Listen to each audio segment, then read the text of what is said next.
Hey, hi there. Great that you have joined us on this short and free webinar about mastering insomnia. Let's take a look at what we'll cover today. After listening to this webinar, you'll clearly understand the cause of insomnia, why it feels as having no control over your sleep, why traditional sleep aids don't really remove insomnia, and ultimately, how you can remove sleeplessness for a lifetime.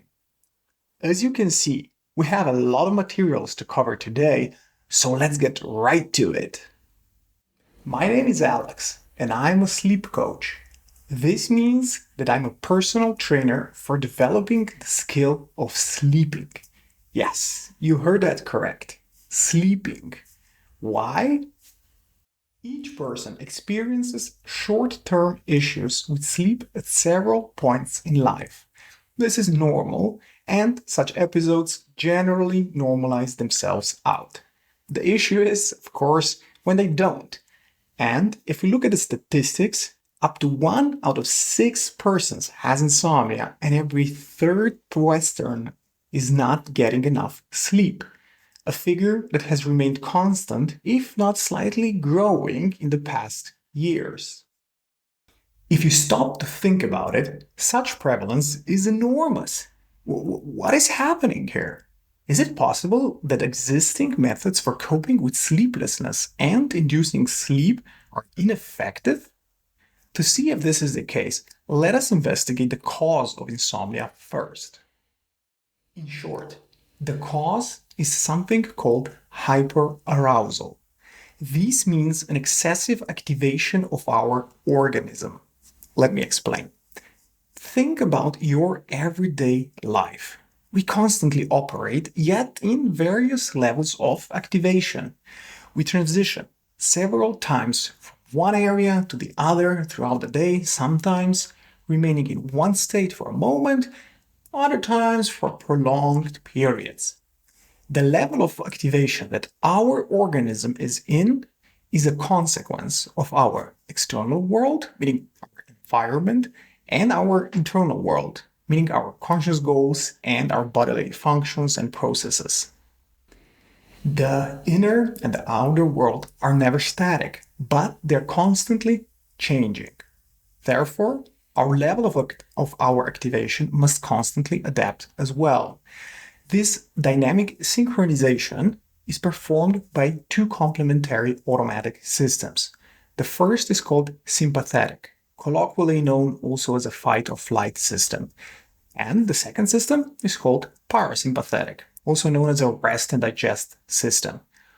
Although these two systems are controlled by the nervous system, they influence our entire body and are part of our body's homeostasis, a process ensuring appropriate functioning of our body in all possible situations. As you have figured out, most likely by yourself, one controls our activation and the other our deactivation. For a simplified analogy, you can see the sympathetic system as an acceleration system in a car, as if you would be pressing the gas pedal, and the parasympathetic system as if you would be pressing a brake pedal. But since the systems are automatic, you cannot really control what is pressed and when, but the car decides on its own. Try imagining an autonomous car where once you sit in it, you don't have control when it will accelerate or brake. I hope it helps a bit to understand the general idea of these two systems and what they do and how they function. So, where does the insomnia fit in? Yes, let us answer this right now. Normally, your system is able to automatically transition between the states. Among them, also to the most relaxed, even deactivated state that is called sleep. Yes, but with insomniacs, this does not happen.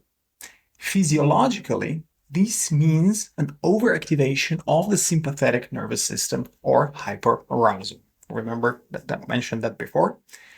It is as if something would still be pressing the gas pedal, at least to some extent, preventing the transition to the unconscious state of sleep. I mentioned that the two regulating systems are automatic. This means that we cannot influence them directly or consciously.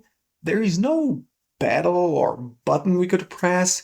This system does not work as if when we consciously decide to move our body, like moving an arm or a head. This very point is also the source of frustration and something that leads to an increasing amounts of overthinking, eventually even an emotional frustration. Why? Because of the overwhelming perception of having little, if any, control over your sleep. I'm here to tell you that such conclusions are incorrect, and you need to view the situation, well, differently. Yes, you cannot directly and consciously switch to, and especially plainly decide to maximize the activation of the rest and digest system. Now I'm relaxed. Will not work. But we can still influence both systems indirectly. Let me explain. The most common approach when faced with insomnia is using a substance that numbs or reduces the neural activation. As you are aware, the brain and the nervous system consists of billions of individual neural cells called neurons. Many are interconnected with each other and with the purpose of communicating or sending signals via something we call synaptic clefts.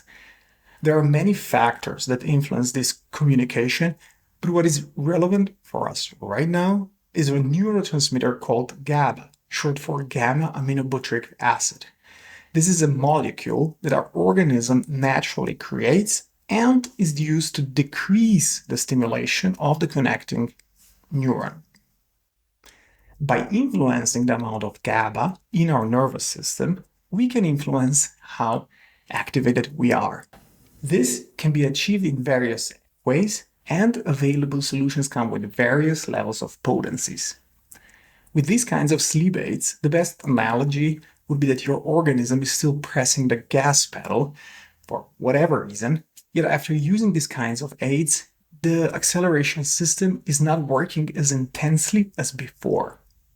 With enough numbing of your neural system, you aim to get the body to reduce your activation, gradually enabling the transition to the utmost relaxed state, which is sleep. Now you know a bit more how common sleep aid substances work. You also know that they are the first countermeasure against insomnia because of their simplicity of use and speed of effect. Well, since they do not address and remove the cause of insomnia, but only mask it, they make your sleep dependent on their regular usage. This creates behavioral addiction, meaning you cannot fall asleep if you do not use them. But since many of these sleep aids affect hormones, they also carry a risk of chemical addiction. Moreover, any substance that can effectively induce a feeling of mental numbing has a potential for overuse and abuse, translating into a potential entry point for more potent drugs due to the natural body's adaptation in a form of a tolerance buildup. Each one of them also carries risks of a series of side effects that increase with their frequency and amount ingested. For example, GABA inhibitors do help reduce the activation of the nervous system for you to fall asleep, sure, but their effects last not just for the evening. Among other things, users experience memory and attention impairment, daytime drowsiness, and a decline of mental functions. This is also a reason why sleep aids are not recommended for a treatment of chronic sleep disorders by leading health institutions. So, if sleep aids have that many negatives, what can or should you do then? First and foremost, focus on finding and reducing the source driving the activation of the sympathetic nervous system, meaning finding ways to indirectly reduce or even remove the leg from the gas pedal when you need to fall asleep. The second focus is on learning how to indirectly activate the parasympathetic nervous system. Let us look at the first focus now. Fundamentally, there are two main possible sources of sympathetic nervous system activation that can be a source for sleeplessness. Insomnia can be a problem on its own. In this case, it's called primary insomnia. Or it can be a symptom of some other underlying problem. In that case, it's called secondary or comorbid insomnia. We'll focus on the secondary insomnia right now because I want you to first investigate and potentially exclude the possibility of insomnia being a consequence of some other underlying issue. In other words, I want to prevent you spending your resources in fixing one area of your life if the true cause of insomnia lies in areas that require completely different treatment. So let us do this step right now because it's quite simple. Remember the time when you had no problems with insomnia? Go as far back as you need. It can mean months, sometimes even years. Do you have that part of your past in front of you? Just remember where you were, what you occupied yourself with, perhaps even how your daily life looked like. You don't need too much specifics, just that you have that part of your life in front of you. Pause the recording if you need. You have it? Great. Now, between that time and today, were you treated for, you currently are, or you could potentially be classified to suffer from any of the following conditions. First section are medical conditions. The most common sources are chronic pain, respiratory disorders, medication, or other kind of a substance use. Think for a second. If needed, even pause the recording and investigate if any of these conditions has become a part of your life since the moment where you were able to sleep normally. If it has, you need to address that area first with methods that do not impair your sleep. Here, you will most likely need to consult with your physician. The second chapter of secondary insomnia represents common psychiatric disorders. Possible causes here are depression, post-traumatic stress disorder, and schizophrenia. As with medical conditions, think here for a second as well. If needed, pause the recording and investigate if any of these conditions has become a part of your life since the moment when you were able to sleep normally. Internet offers free self-diagnosis questionnaires where you can even go ahead and test yourself to see if you suffer from these conditions.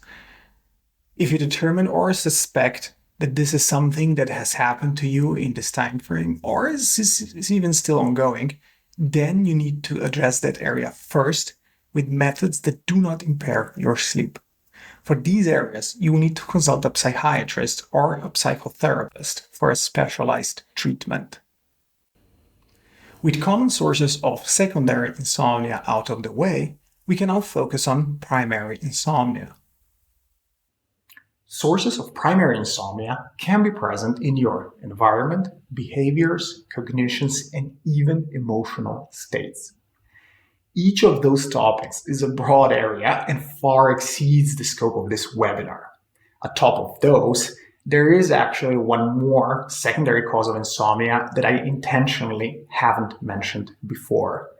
This is because it is closely connected with the sources of primary insomnia. Now, unless it is a very severe case, addressing primary sources of insomnia will lessen, if not even resolve, this disorder's effect on sleep as well. Now, the disorder I'm referring to is the anxiety disorder. It is a common consequence of various life stressors and our perception of those. I can say that to tackle each of these sources in an efficient manner, you require a structured approach so that you first know what are the influencing factors in order to not look on incorrect areas or even forget addressing any of them. Secondly, prioritize what areas, what factors to tackle first. And ultimately, have a list of ready-to-apply methods at hand that are proven to work for each one of those factors. And this is exactly what the professional coaching looks like. Interested to know if something like this would help you? Well, take a sheet of paper and a pen and answer both questions on the screen. Don't think too much. Just write the first thing that comes to your mind. You should already have the answer to the question number 1 from previous slides. Let me wait a few more seconds so that you can write it down. Okay, I will continue, but if you need more time, you can come back for this question later on. Okay, now that you have it, if you answered yes to any of the previous 2 questions and excluded the possibility of depression, PTSD, or schizophrenia, then it confirms your problem is bound to your environment, your physical or your mental behavior, which is in a way, well, great news. Why? Well, because none of these factors are set in stone. They're all modifiable in one way or another. So to remove insomnia, you only need to investigate those areas one by one and optimize the ones that are problematic.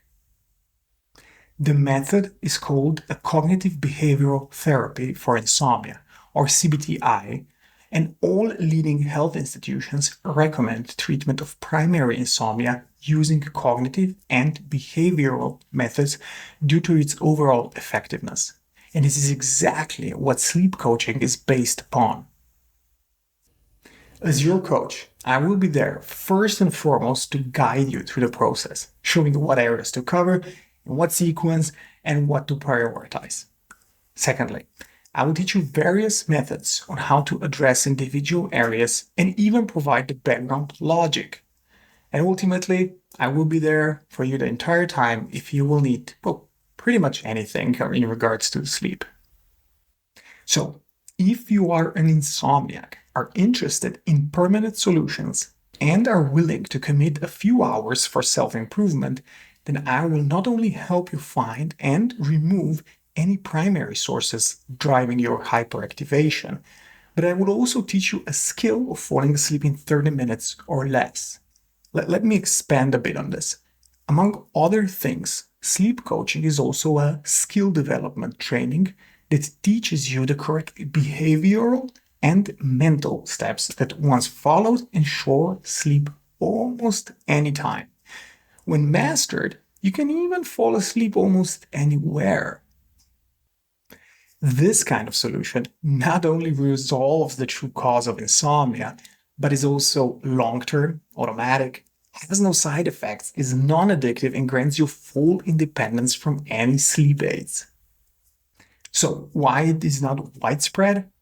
Well, because it doesn't come in a form of an immediate fix like a pill would, and it traditionally required an in-person one-on-one sessions. However, with the development of e-learning tools, this is not the case anymore. I have developed this highly practical, results-oriented self-improvement training that teaches you to gain and retain full control over sleep for a lifetime.